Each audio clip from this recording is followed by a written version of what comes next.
आपण पाहताय क्राईम मुक्त महाराष्ट्र. लोकसुख वार्तांकन, लोकसुख बातमी.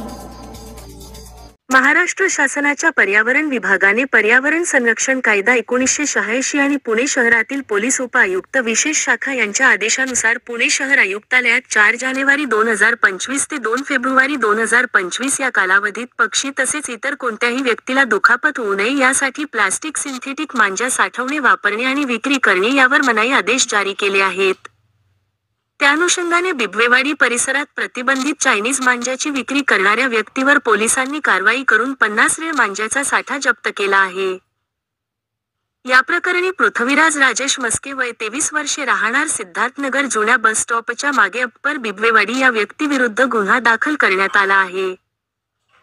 वरिष्ठ पोलीस निरीक्षक शंकर साळुंके यांनी दिलेल्या माहितीनुसार बिबवेवाडी पोलीस ठाण्याचे पोलीस उपनिरीक्षक येवले आणि त्यांच्या पथकाने मांजाची विक्री करणाऱ्या व्यक्तींचा शोध सुरू केला.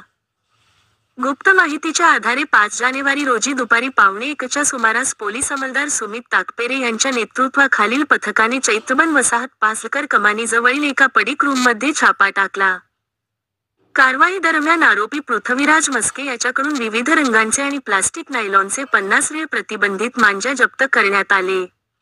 जप्त केलेल्या मांजाची किंमत सुमारे 10,000 रुपये आहे.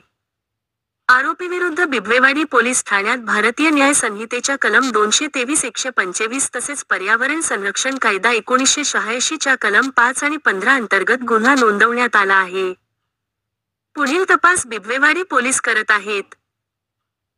ही कामगिरी पोलीस आयुक्त अमितेश कुमार सह पोलीस आयुक्त रंजन कुमार शर्मा, अप्पर पोलीस आयुक्त मनोज पाटील, पोलीस उप-आयुक्त राजकुमार शिंदे, सहाय्यक पोलीस आयुक्त धन्यकुमार गोडसे यांच्या मार्गदर्शनाखाली वरिष्ठ पोलीस निरीक्षक शंकर साळुंके, पोलीस निरीक्षक मनोज कुमार लोंढे, तपास पथकातील अधिकारी पोलीस उपनिरीक्षक अशोक येवले, पोलीस हवालदार संजय गायकवाड, पोलीस अंमलदार सुमित ताकपेरे, ज्योतिष काळे, प्रणय पाटील, विशाल जाधव, आशिष गायकवाड, अजय कामठे यांनी केली.